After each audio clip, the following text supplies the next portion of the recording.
എനിക്ക് വേണ്ടി കല്യാണം ആലോചിച്ചു ചെന്ന എന്റെ വല്യപ്പച്ചന്റെ മുഖത്ത് നോക്കി ഈ പോയ നരച്ച മുടിയൻ പറഞ്ഞത് എന്താണെന്നറിയോ?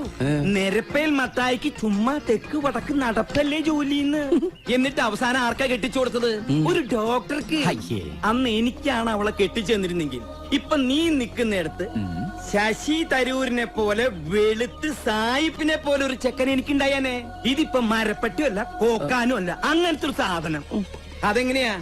നിന്റെ ആ ചടപരത്തി തള്ളിയില്ലേ ഈനാമ്പേച്ചി മറിയ, അതിനെയൊക്കെ കെട്ടിയ ഇതുപോലത്തെ സാധനല്ലേ പ്രതീക്ഷിക്കണ്ടോ?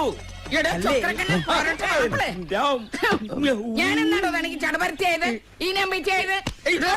ഞാൻ ഈയുടെ പുറകെ വന്നോടോ എന്നെ കെട്ടണോന്ന് പറഞ്ഞ ഇയാൾ എന്നെ കെട്ടിക്കൊണ്ട് വരുമ്പോ ഈയുടെ കയ്യിൽ എന്നെ ഓലൊക്കെ ഉണ്ടായിരുന്നോ?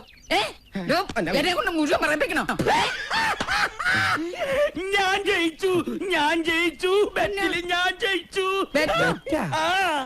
ഞാൻ ഇന്ന് ഇവനോട് പറഞ്ഞേ ഉള്ളൂ, ഇന്ന് വൈകുന്നേരത്തിന് മുമ്പ് നിന്നെ കൊണ്ട് എന്നെ പറട്ടാ